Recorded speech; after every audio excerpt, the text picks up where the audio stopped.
are going to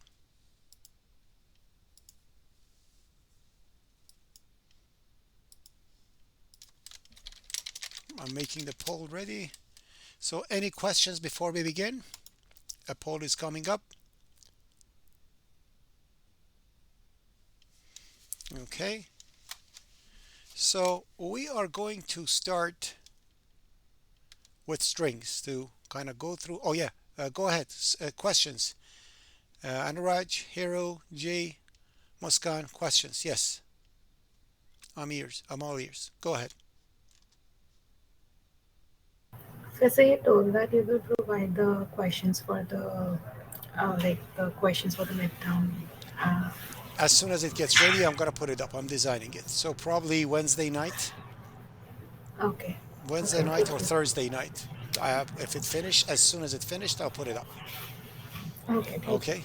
Jay or GA or G, sorry, GU. You had a question? No question, sir. Hero, you have a question?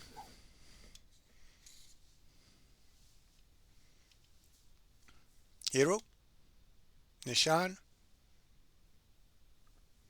you had a question? Hello, sir. Yes, go ahead. Sir, here is sitting with me. We both accidentally clicked on yes. We are sorry about that. Okay, okay, all right, no Yeah, problem. yeah. No, Okay, thank you. His okay. mic is not working for some reason. Okay, okay. All right. Okay, yeah, thank you. All right, no Yeah. problem. Okay, so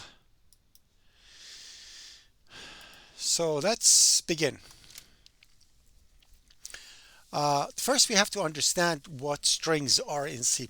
So we had in C language to be able to represent text. What we had an alternated array of characters uh, to be able to put the text inside our program, and because the data was variable, the size of the array wasn't definite. So what we had to do is to get the array large enough so it fits all sizes.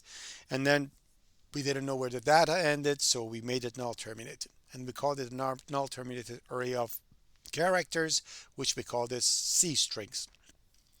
Now, C strings had their use and we used it. And we learned dynamic memory allocation and we said, okay, we can actually dynamically allocate things and reallocate. Became a little messy and we kept uh, having dynamic memory allocation problem, leakage, things like that. So what C++ said, I have a solution for that. So I'm going to encapsulate all those things inside the class. So in C++, the standard string class is a part of the standard template library that provides a dynamic, safe, and feature-rich alternative to C strings, which is essentially null terminated array of characters. And it eliminates many of the uh, pitfalls of manual memory management that we had to do to be able to handle the strings. And it offers tools to simplify working with the text. So string is that class. Do we understand this? Poll is up.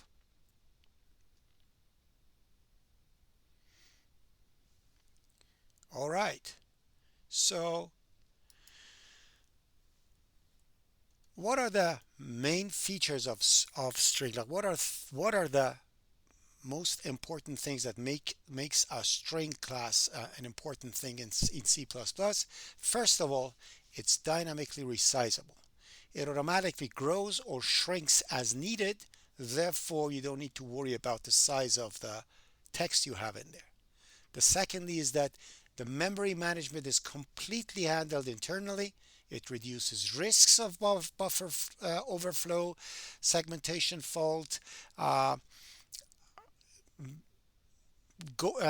accessing memory that doesn't belong to it. Takes care of all of that.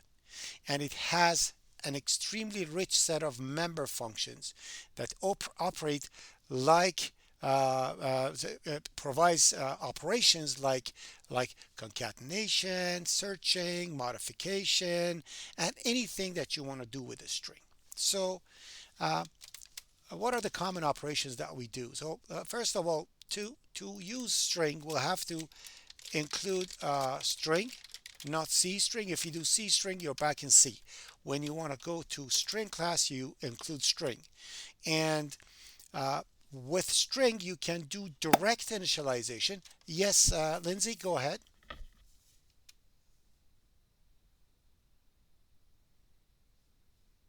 Activate the microphone, Lindsay, and tell me. Hello for that. Yes. Will you show the screen or we just Oh, look oh, at oh, the... thank you, thank you, thank you, thank you, thank you, thank you, thank you, thank you, thank you. No. I didn't actually write anything on it yet. You see, this is the this is the string. This is the note. So I haven't done anything yet, but thank you. All right. So to actually use the string, thank you, Lindsay. So um, use the string, what we do, we include the string, not C string, and uh, we can directly initialize a string right off the bat by creating something like string, say, uh,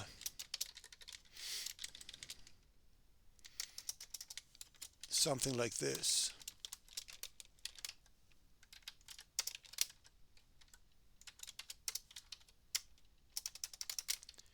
So str1 now holds that string. So it's direct initialization. You can actually instantiate the string like that. And or you can use the constructor setting for it.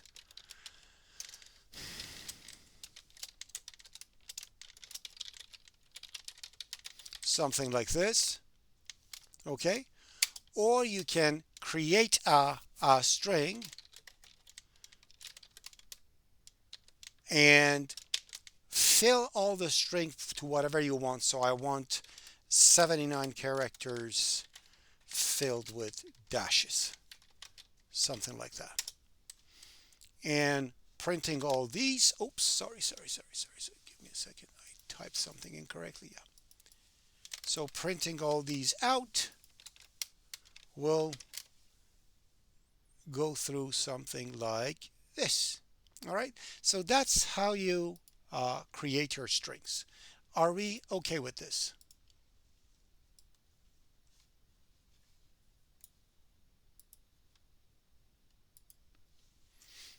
All right. Now concatenation.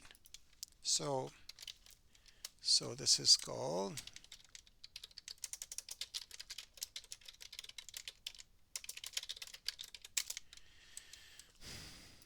how do we do concatenation? So first of all, let's go see out. I'm going to keep that at the top. str1 and out. Oh, I'm changing the wrong file.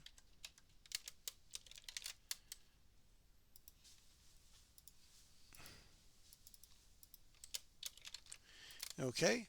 So for concatenation, you can simply concatenate using two different things. You can either uh, use the plus or all the operators that you have that make sense, like plus equal and things like that, they're all overloaded. So you can combine strings like this. So that's the first name is John, second name is Doe. You can go first name plus space plus. So this overload, we'll call this, and creates a string out of first name and that.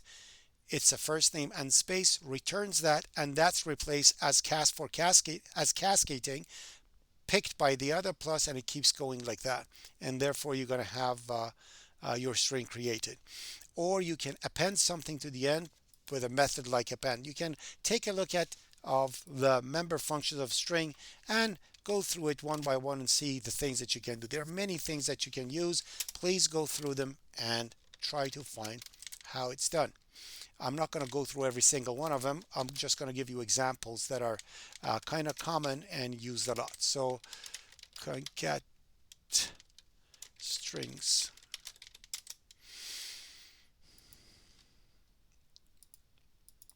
Next thing, accessing and modifying. So you can modify a string using the index operators. So with index operator, you can access individual characters in a string. You can say something like this. You can say word 0, that's essentially character number 0. You can extract a value or set it to something, or you can use at. At, it creates a safe access and checks the bounds, so you can essentially access a character at certain position in a string. And that's how it works. Okay, so that's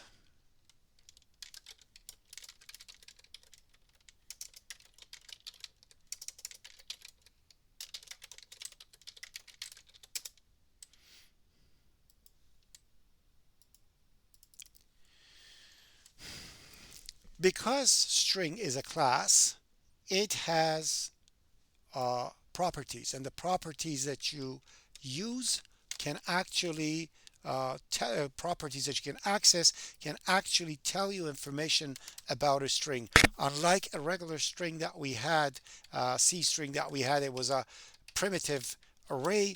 With properties, you can actually see what is the size of the string. You can clear a string. You can see if a string is empty or not. So all these informations of a string are passed while you are actually using your string. You can, let me just put this over here.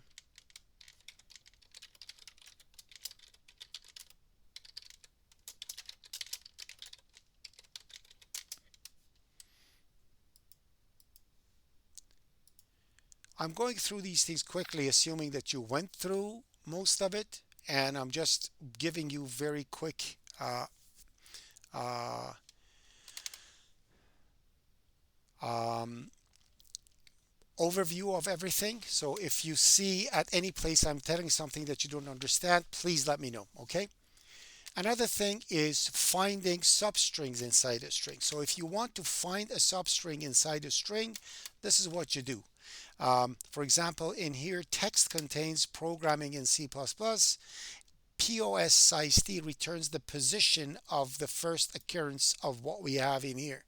So now, if it's not found, I can check it with npos value. So if pos is not equal to npos value, essentially it means it is found. If it is equal, if it returns npos, it means it is not found. Therefore, now we can actually see exactly at what location the C++ text is inside the C++ that we had over there. So found in here, I'm going to go see out text.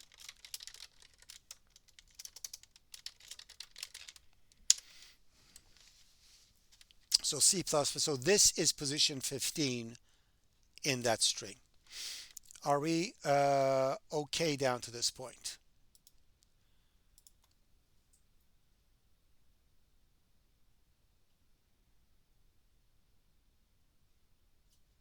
Fardad, Yes. I just wanted to make confirm that like this dot size and dot length both are the same, right? Yes.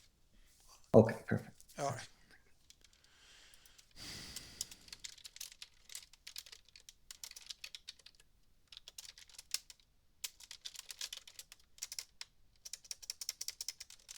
Again, go through everything, and you will see why you have length and why you have size.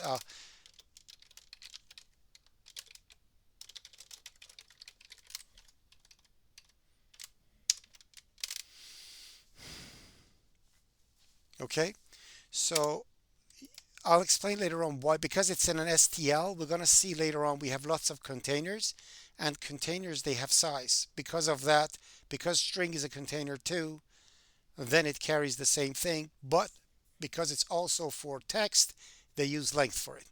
Okay, so keep that in mind, and thanks for the question. So substrings.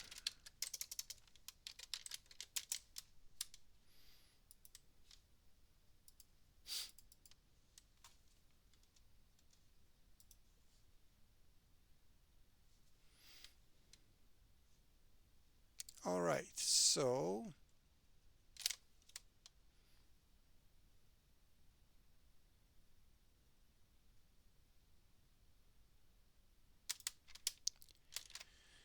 inserting, erasing, and replacing. How do we do that?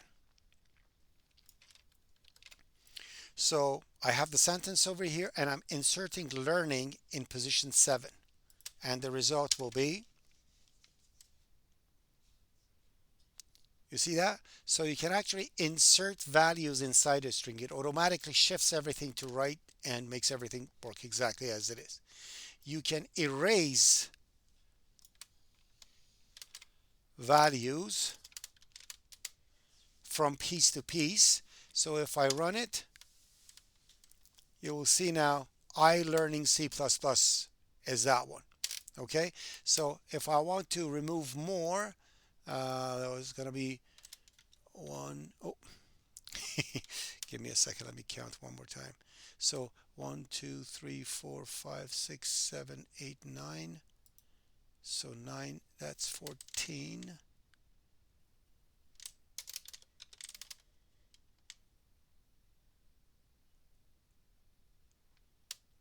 Let me see if that's correct.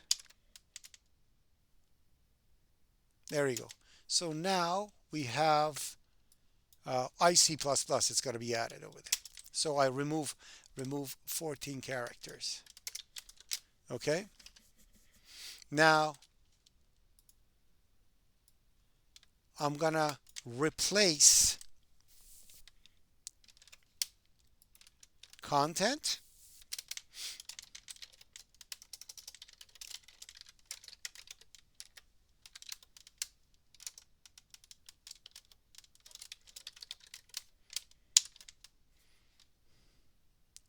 And I'm going to have I enjoy. So essentially it removes from the second 3 characters and it replaces it. So as you see, so this one replaces C++ with enjoy.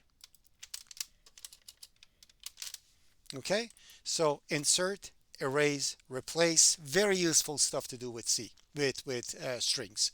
Questions? Any questions?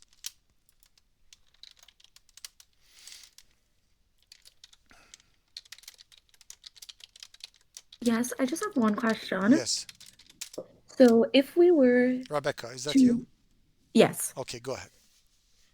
So if we erase and if we try to insert again, just in terms, I just want to get a visual. In terms of memory, it will be able It to resizes, insert. it shrinks and reallocate so it's extremely expensive. Okay. So essentially what happens behind the scene is exactly what you have done. I wanted to draw what happens. You want me to draw what happens? So it's I essentially don't. what happens when you resize memory. What do you have to do? Then you Right. have So to have I a new size, copy everything over, shrink, delete the other one, reassign to the new one. All okay. these, So yeah, go ahead. oh, sorry. Go Oh ahead. no, I just wanted to know. So it is a complete. So if we do erasure and then we want to insert after that. So if now we want to put back I love learning C++, it will completely wipe the I enjoy and then just do it over So as yeah, I so love. it will first allocate Okay. enough. So it first, it's for example, in here it says you want to replace 5 characters by 3, correct? Therefore, Mm-hmm. it needs 2 extra characters. Therefore, first it will allocate a memory 2 characters bigger than what it was before. Then we copy the first 2 over here, skip the other 3, insert these instead, and then bring the other ones and delete Okay. the old one.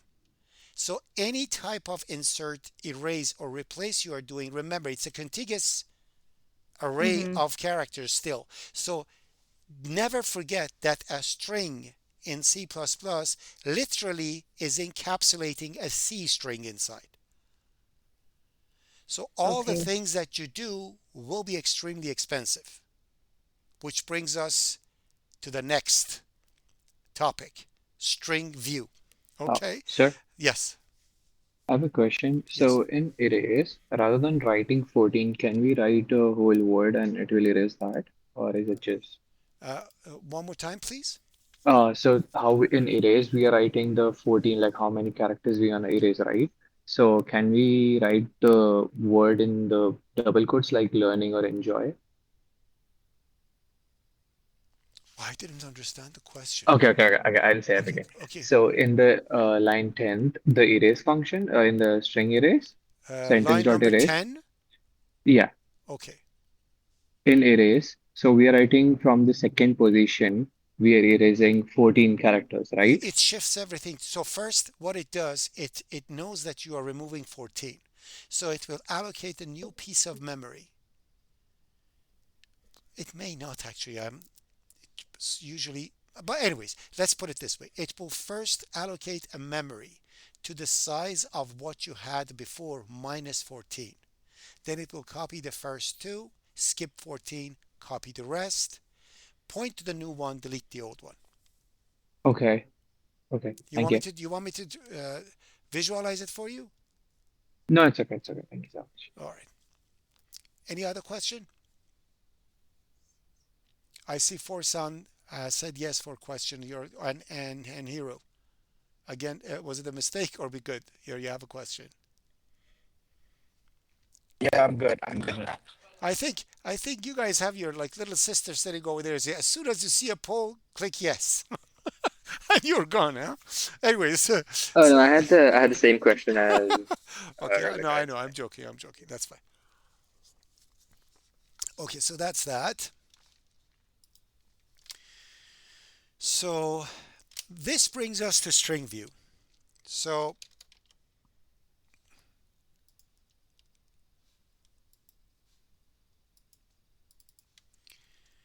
after C++17, so these are actually, I don't think I set this thing to C++, so it's not, if I didn't do that, it wouldn't, the next example wouldn't have worked. Let me just go to properties. Yes, it's 14, it wouldn't have worked, so I have to upgrade that one, apply. Okay. Okay, so after C++17, a lightweight, non-owning reference to a sequence of characters was created, and it was called string view. Unlike string, it does not manage its own memory. It makes it faster and more efficient for cases of read-only, I repeat, read-only access to a string. So why do we use string view? For efficiency. We are avoiding copying, allocating, reallocating memory for strings when all you need is to reference the existing data. And it adds to the flexibility because you can refer to parts of a string or even raw character arrays, which is constant character pointer strings, constant character strings, with a string view and use all the non-evasive methods of a string. So you can use the size, you can use the length, you can use the find, you can use all those methods to manipulate all the things that you have in your string without actually modifying it. And that is called a string view. Okay? So,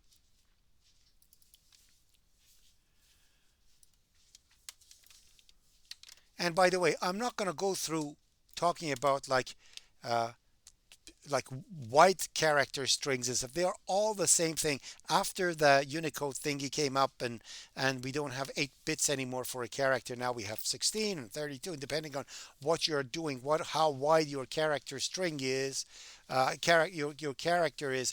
They created the exact same string for those. So keep that in mind. Go through the notes when you see like strings that start with something at the beginning of W string and things like that.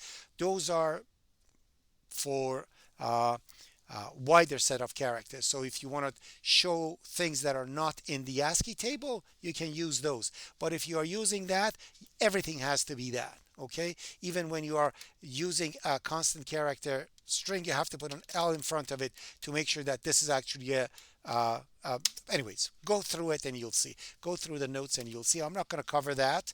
You go through it and you'll see exactly what it is. Anyways, so what is a string view? So you see I have over here, I'm saying hello string view, and I'm saying print string, and I'm passing the str. What I'm receiving over there is SV. The SV over here cannot manipulate the values of this one, but it can access it to read it. And that's what it does. Just a moment, I have to, give me 2 seconds, please.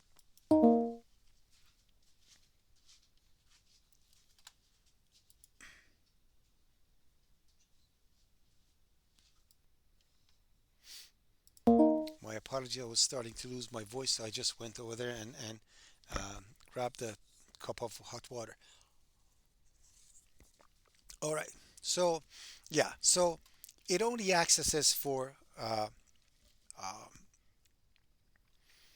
for read-only view. So um, in here, as you see, I'm saying give me a substring of 7 of the string.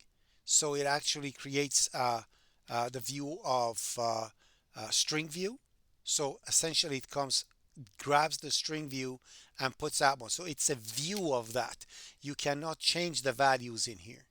You can even have a constant character pointer string and create a raw view for it using a string view. You can still use find in it, and I can go something like size t pause is a raw view dot find, and I can say find str in it.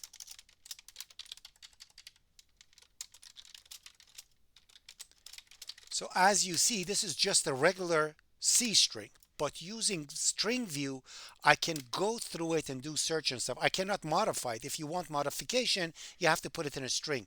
But if you want to just traverse through it and try to search in it, like you have series of names and you want to find John in it, that's your friend. And you do that, you'll see that it's going to actually go through it and actually find that str is at position 8.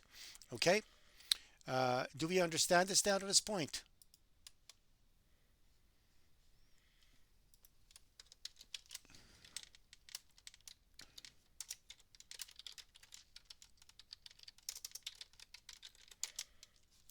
All right. So what are the key features of string view? It is an efficient way for passing larger strings to functions without copying if you don't want to change them. It provides many of the same methods as string, like size, substring, find, but only the read-only versions of it. The limitations of string view is that it does not own the data. The original string must remain valid. If you are actually passing a string into a string view and you are modifying your string, the string view will access the original one. It's exactly like a pointer to the old one. And yeah, you have to make sure that the original string remains valid, and you have to remember that it's immutable. You cannot modify the string through a string view, and string view is for viewing purposes only. Now, let me get something in here that I added.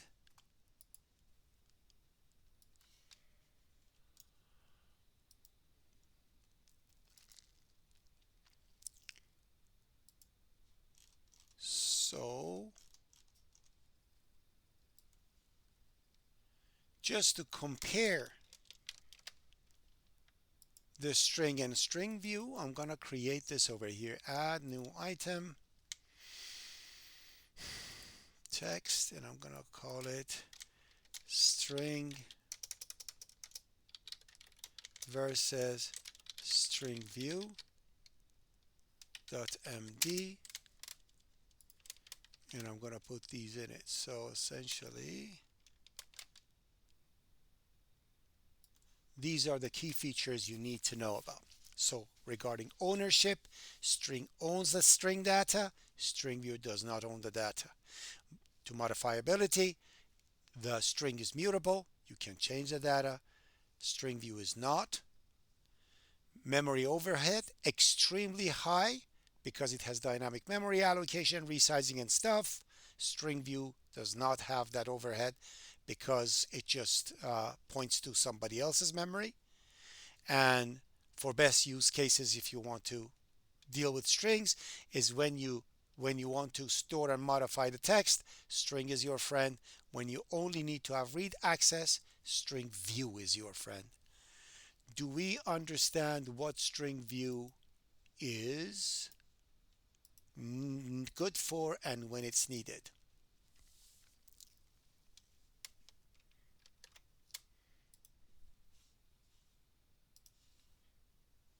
All right. Okay.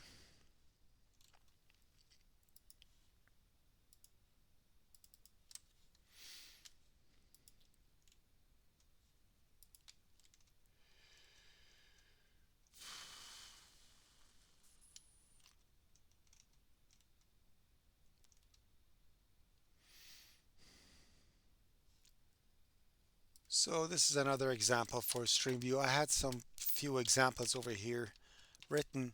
So like for example, when you want to find word in a string, you can just simply pass two string views and search through the string view to access the code without actually going through strings. So don't pass strings. If you are passing, you're creating functions that is supposed to uh, look through a string and do search and stuff. Don't pass a string, pass a string view.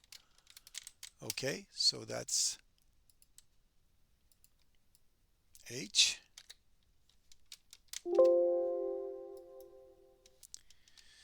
Let me see what else.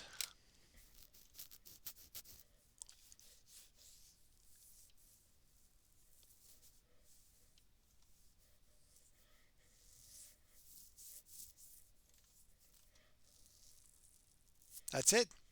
Any questions about strings? I just wanted to see if there's anything. Any questions about strings?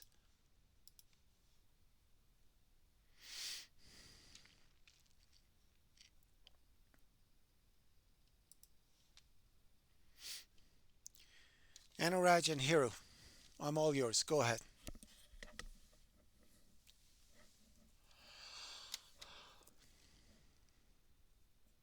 I'm sorry if we again did it by accident. Yeah, you're not listening, are you? Okay. I'm gonna write your names I'm down. sorry. No, no, I'm sorry. I'm sorry. Anyways, all right. All right, so that's that one. Now, let's talk about containers and iterators in C++. Anybody needs a break before we continue?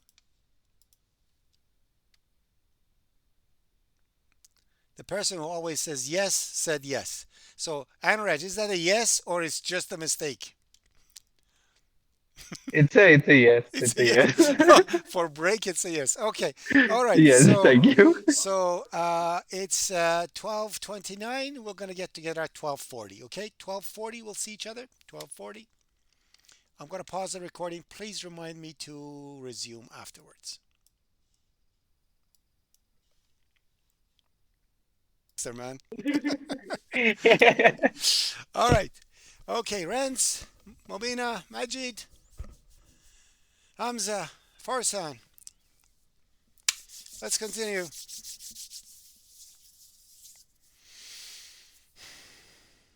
All right. So,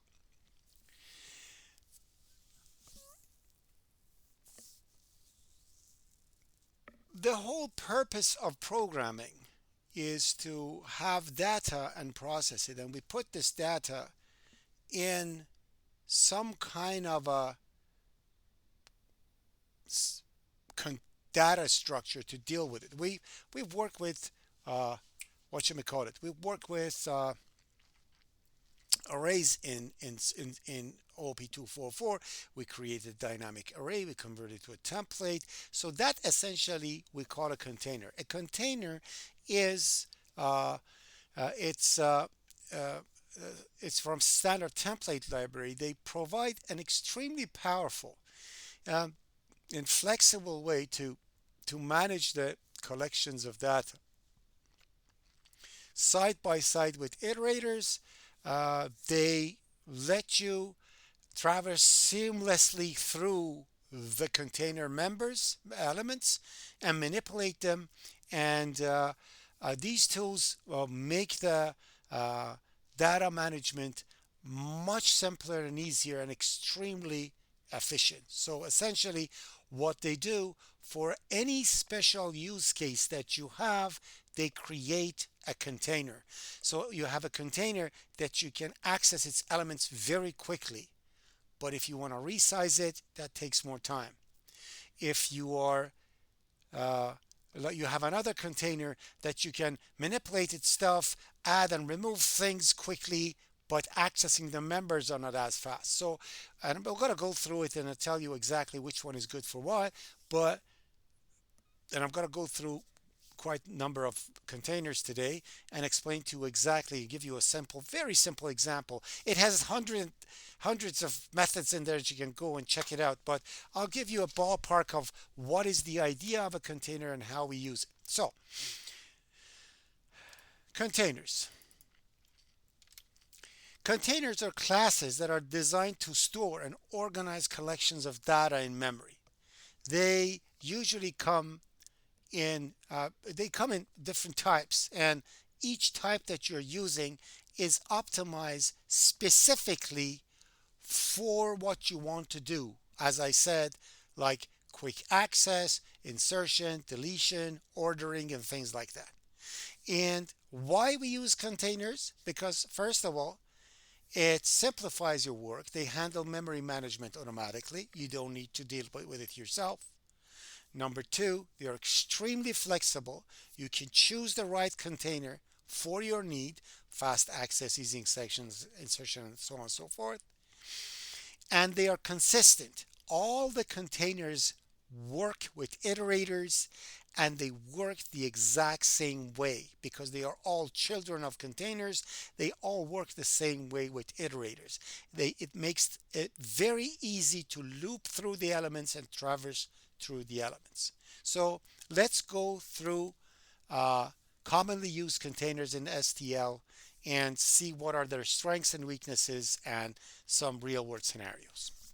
We'll start with the before we start, any questions with the concept of containers? Do we understand what containers are?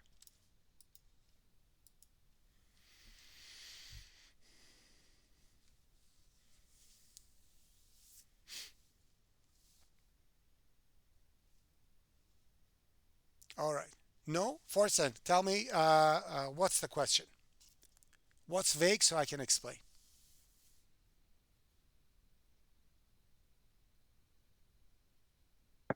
Can you go over one more time? Okay, so you use and keep the microphone on so I know I get through you. Okay. Okay, so uh, Okay. why we used arrays in C or C++ to manage massive amount of data, right? Sure. And when we Yeah. wanted to use all these things, the size of the data changes. So you have to do dynamic memory allocation. You have to resize the arrays. You have to know what is the size of the array and go through different type of algorithms to be able to do things quickly, right?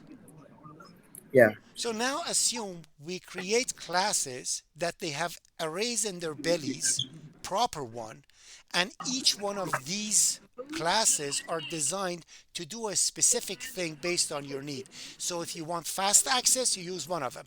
If you want fast editing, you use another one. If you want fast modification, you use another one. If you want everything to be ordered, you use another one. If you want dictionaries, you use another one. You follow?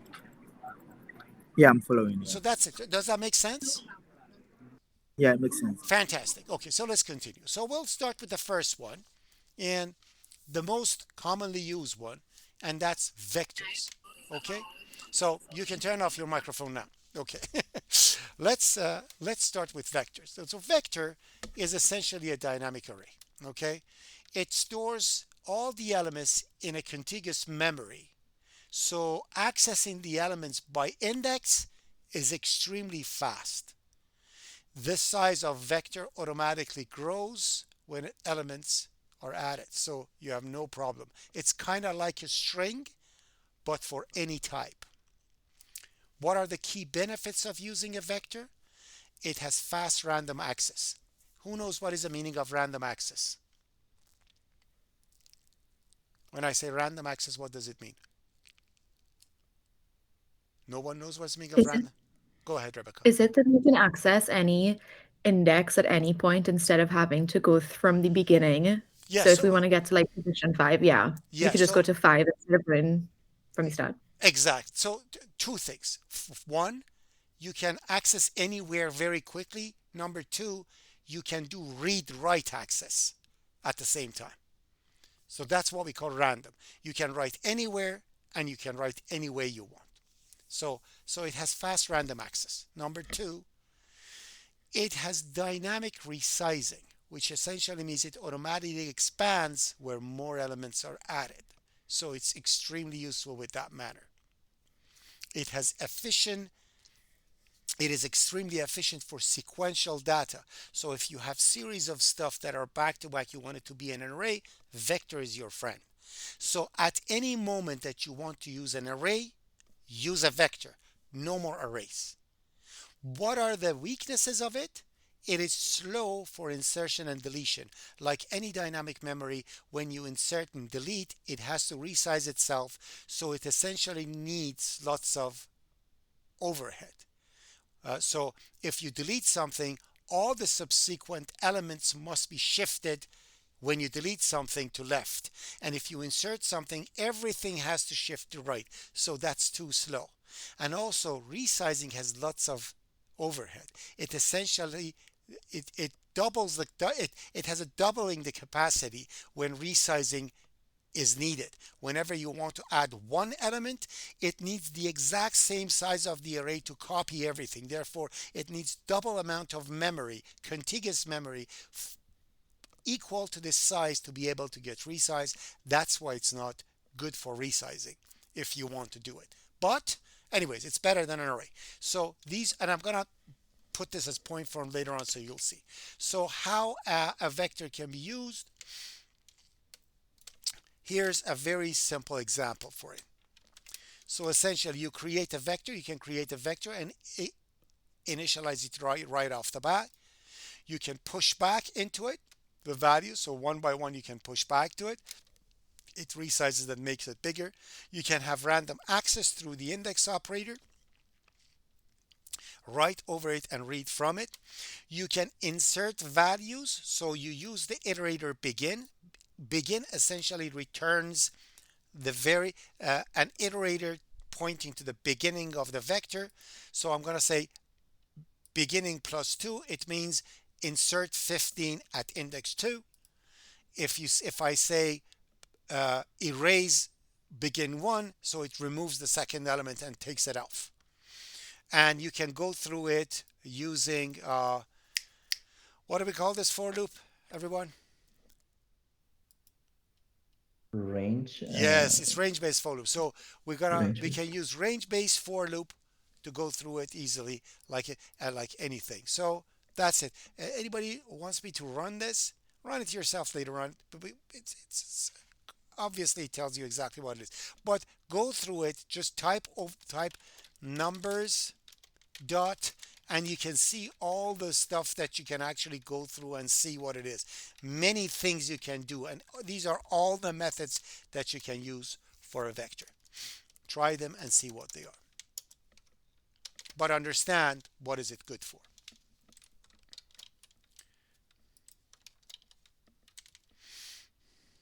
EFGHI.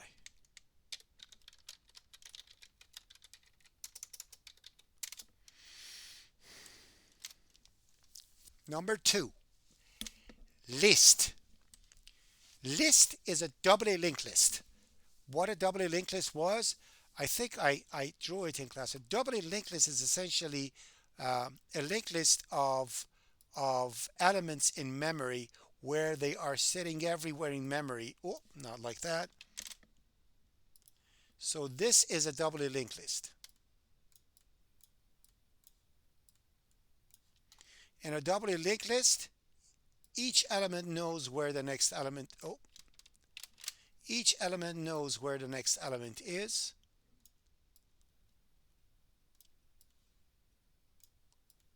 And they don't have to be sequential in memory. And the last one goes to nowhere. Whoop. Okay? And I can go backwards in it. So this one knows where the next one is, and the next one, and the next one, and previous one. Well, sorry, previous. Oh, and previous one, and the last one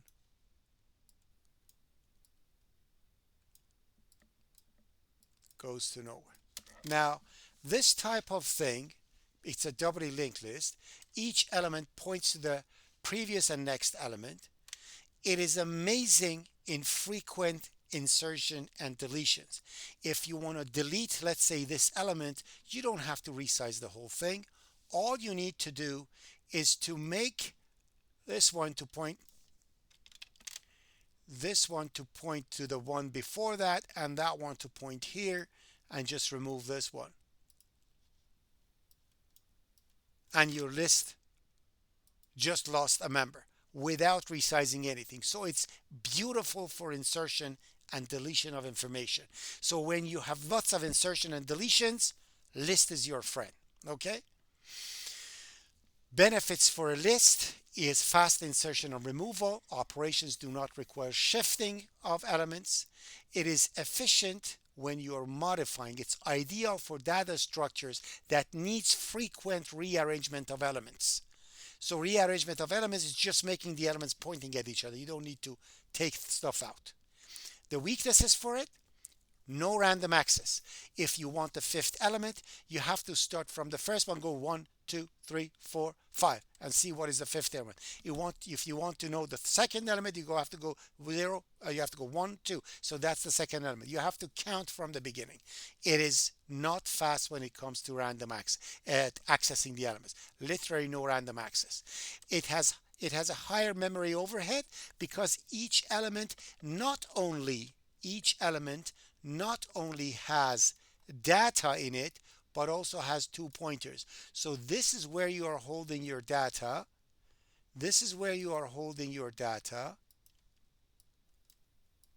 And you have 2 extra things to point to the beginning and the before and after. So you have lots of overhead to keep the data aware of the sequence of the elements in memory. So it has higher memory overhead.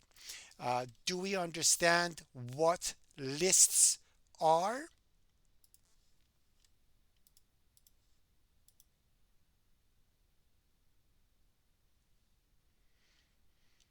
Professor, I have a question. Yes, go about the list. So on the machine level, how the list can realize these kinds of memory allocation since it's not contiguous? It's because each element knows where the other one is. So you have access to the head or the tail. So you essentially list. First of all, the list class takes care of that. You don't need to worry about it. Number 2, from machine level, how it works: if you just have access to one of them, if you just have access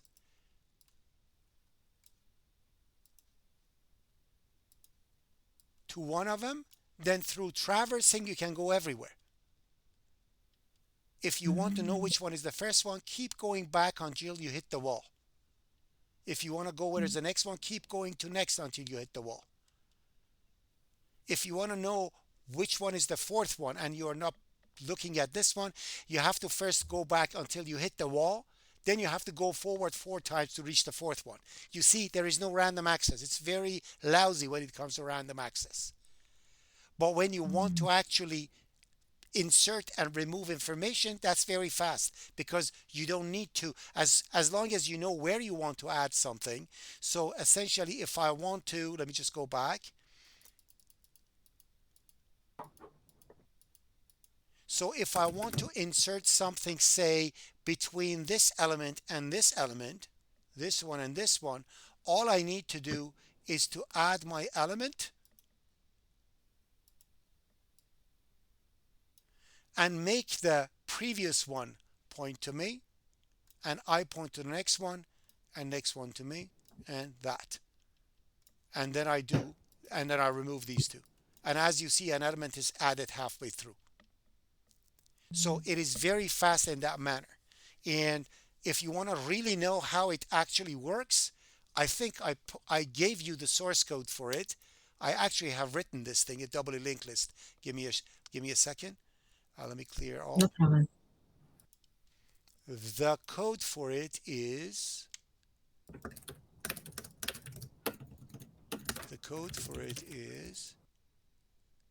seriously, I didn't give you the code. Here, there you go. You see this queue? Yes. That's a doubly linked list. Go through it and you'll see exactly how it works. Okay? Got it. Thank you. All right, no problem. Okay, so that's essentially what a list is. How does it work? It's very similar to, because they all have the same parents, it looks very similar to a vector. But the only thing is that behind the scene, you need to understand that it is much slower than vectors. So essentially, I could do something like this. I can do something like cout. Let me see. If I write this, see what happens? You see this? It is not overloaded because this has no random access. But the rest of the stuff, push back, push front, things that you do to a vector, you can do this to do to this one faster. But you cannot access it through random access. To access it, you have to create an iterator, go to the beginning, and then do plus plus and minus minus to go to next one. You can advance the iterator 2 times or go backwards. So these methods are all written in the list, and you can use that to go back and forth in the list. But again, no random access, extremely fast for insertion and removal. So we understand what lists are.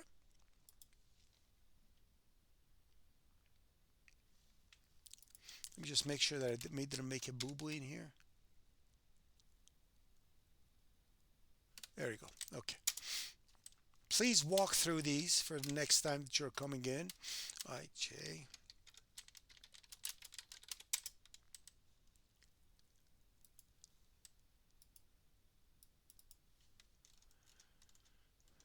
DQ. Okay. Doubly ended queue. Okay. It is designed for fast insertion on both ends. So it is designed to add something to the end and the beginning. Okay, it's specifically created for that, and it stores the elements in multiple memory blocks rather than one contiguous array. So it's like it's using 10 different vectors. So it uses chunks of memory to have stuff kept within. It has fast insertion and removal at front and back. It supports random access, but is not as fast as Q because it has to jump from chunk to chunk. So essentially, what it looks like, I'm just gonna try to kind of. So it's something like this. So you have big chunks of memory here or there. It's a mixture of two things like that, as you see. So you can add to the end and add to the beginning very quickly. It has random access through it, but because of the jumps through the sections, it takes a long time to do that. So it's not as fast as vector, but it has random access implemented in it. It supports randomness, and the problem, the weaknesses are it has more overhead compared to vector, but less than a list. It has slower random access, not as fast as vector, but it does have one. And it looks like this. So push back, push front, much faster than vectors. You can pop from front, which means you take out the first one. It has push and pop. Um, it has random access, and you can use range-based loops to go through it. So it's essentially as what you see now. So that's called a DQ. Are we okay with DQs?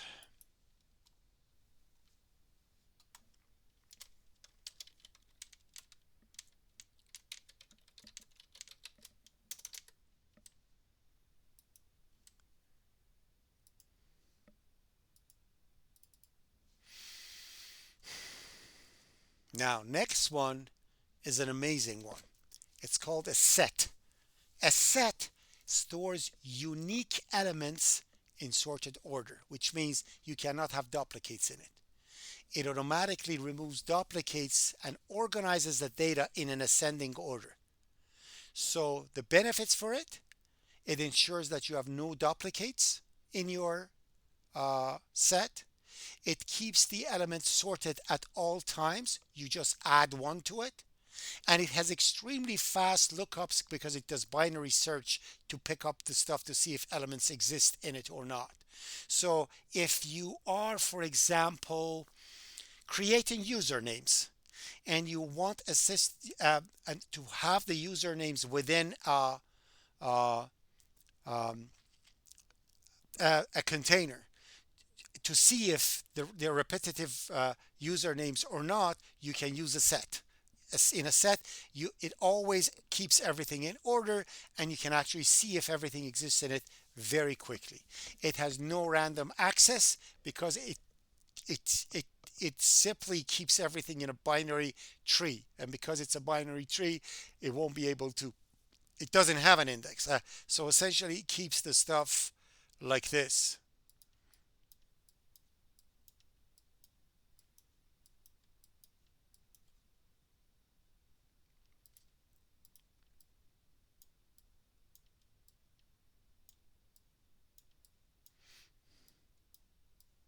It keeps the stuff in a binary tree. So this one, the left leaf is empty.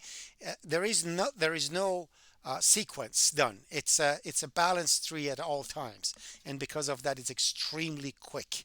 It's called a set. So you can take the data structure course, and you will see how to design all these things. But let me just show you a source code example for it.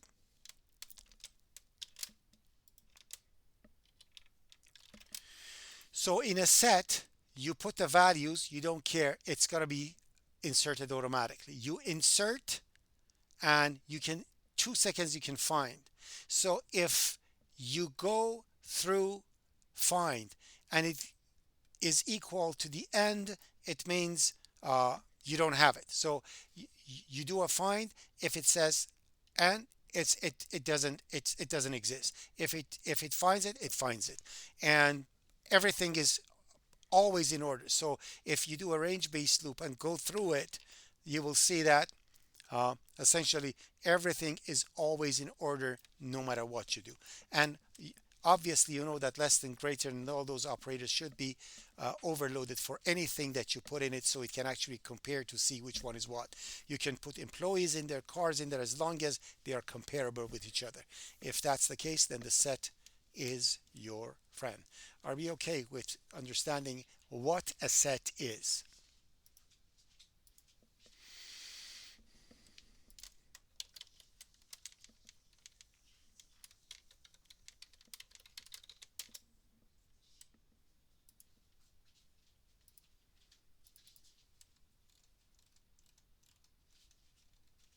Next one, dictionaries.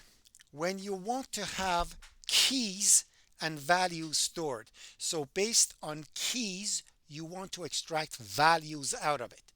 If you want to have that type of a container, map is your friend.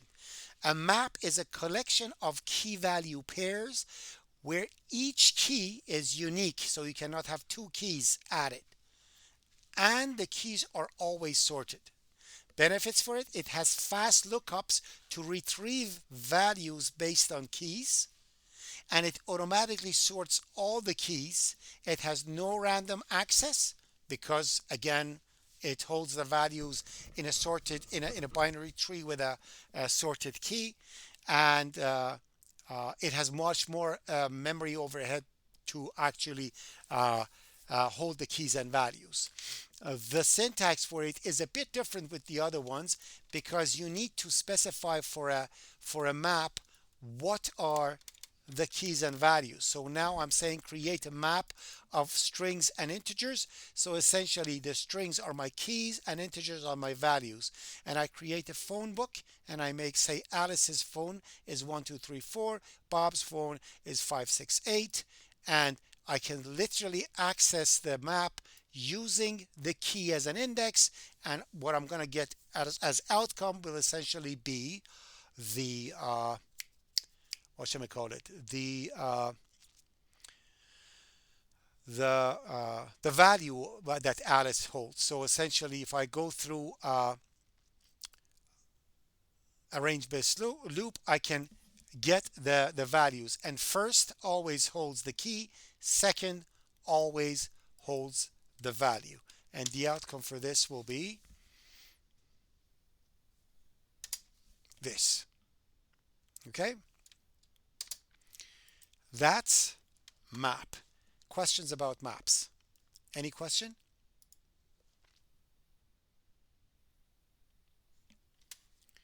All right.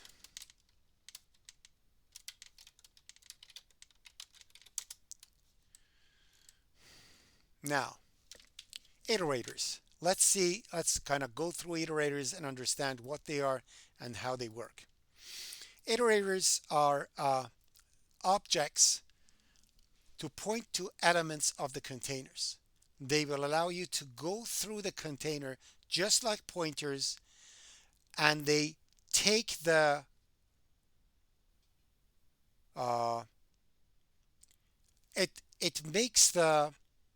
it creates a unified way to go through the containers regardless of what they are. So an iterator in a map and an iterator in a list and an iterator in a vector works exactly the same way. So what you do with your iterators, first of all, the iterators that you create, they always be the type of they carry the type of your element. Whatever your element is, your iterator will have that one. So if your iterator is pointing to a map element, then you're going to have the iterator dot first, iterator dot second for key values and for keys and values. Or if you're looking at a vector, then it becomes the type of the vector that you have. The iterators are created based on the container that you have. So essentially, each container can create an iterator of its own type. To show you a basic iteration using iterators, this is a perfect example for it. So as you see in this for loop, I am creating an iterator called IT, and this IT can point to any vector of type integers. So if I want to create an iterator of type oh,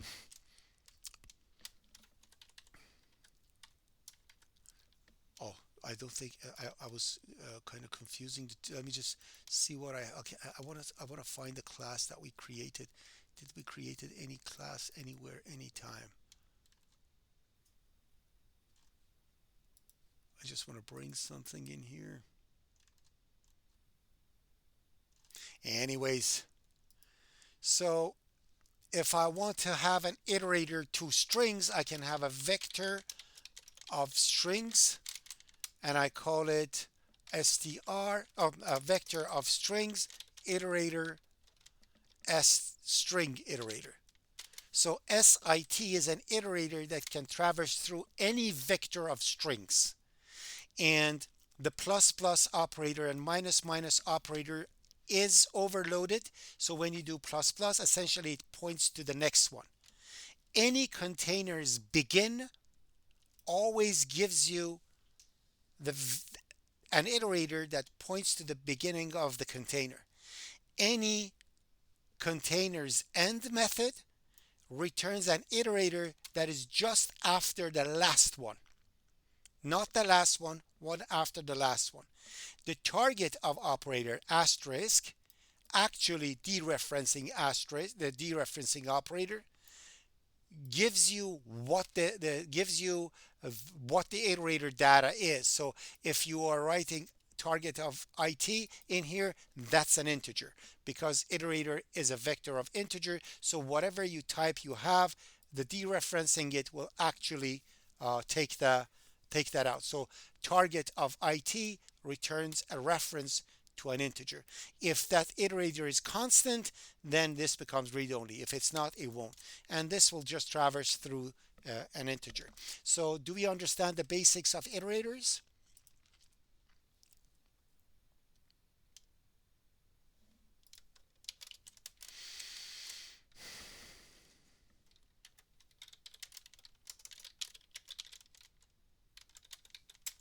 Now, you can have an iterator that is designed to go backwards in containers. To do that, you need to use another method of the container. That is called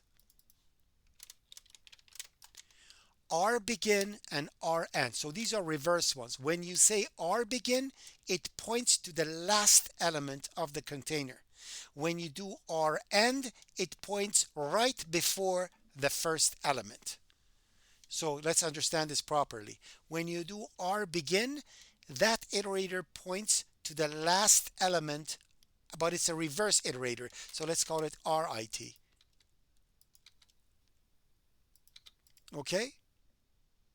So when you do a plus plus to an RIT, to the reverse iterator, it actually goes backwards. So if I set it to the last one, RBegin becomes the last one, and REnd one before the previous one, and this one traverses backwards into the container, as you see. Do we understand what reverse iterators are? And some of the things that I talk about here may not be in the notes. So I really don't know. These are the things that I find important for you to know. So if they're not there, remember that you have to still study it.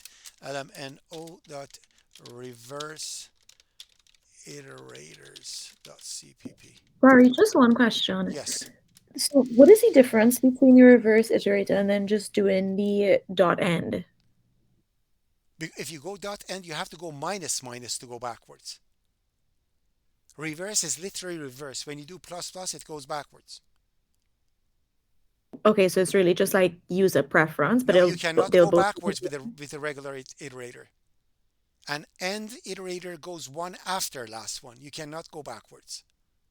Okay, I understand. You have to set it to backwards minus one and then go backwards, and you have to have a yeah, you know what I mean, right? See, when you have just a second, everyone. My apologies.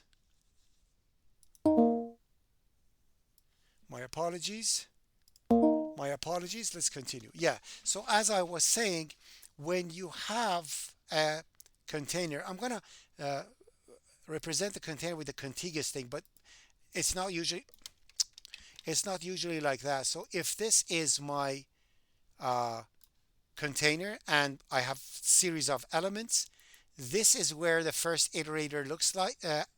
This is where begin looks at, and this is where end looks at, one after. A reverse begin is this one, and reverse end is this one. Do we understand this, Rebecca? Yes, thank you so much. No problem. All right.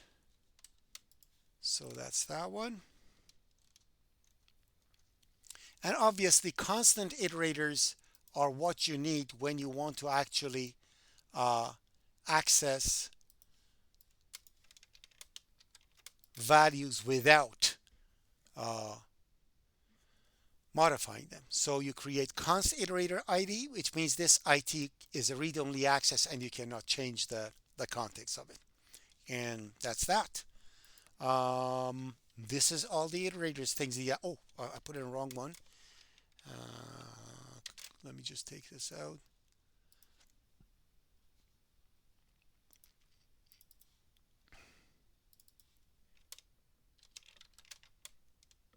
Yeah, so with constant iterators, uh, you don't access. You have a read-only access. You don't put stuff in it. Okay, just you cannot modify it.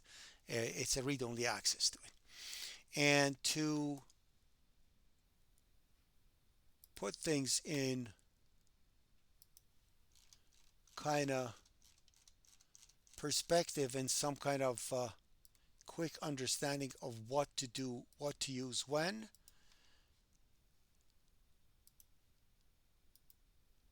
I'm going to add a new item over here and I call it container choosing. Choosing a container. Choosing a container .md, and I'll add this one to it. So summary of containers: vectors, fast access, sequential data, frequent insertion, removal. In the middle is bad. You don't use them. You should avoid them. Lists, best for insertion or removals. You should not. Uh, you, you cannot use random access in it. Insert and remove for DQ. Memory efficiency is critical. If it is critical, you should avoid them because it is not efficient. For set, if you want to have unique data, if you have duplicates, you cannot use them. Maps are for key value storage. And if you have data without keys, maps are useless. You don't want to use them. So these are kind of understanding of what containers are and how to use them. Any questions about containers and iterators? Do we have a question?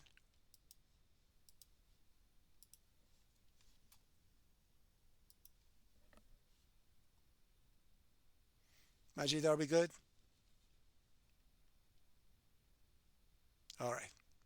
So Majid said yes. Everybody said no because I said Majid was, are we good? He said yes. All right. Okay, so that's that.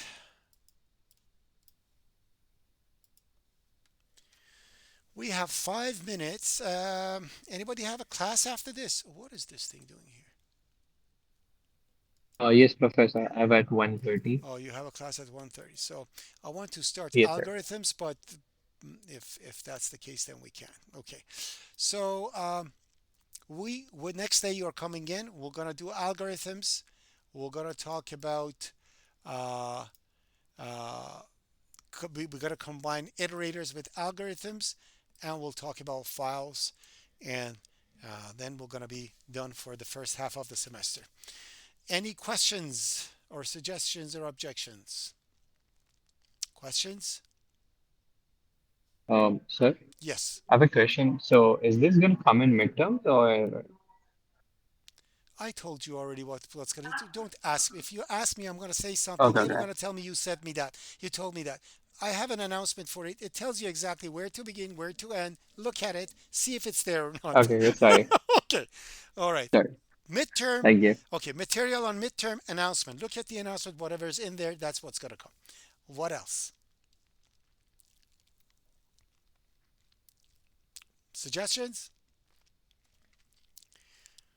Objections? All right. People, have yourself a wonderful, beautiful day, and I'll see you in class on Thursday. Bye, everyone.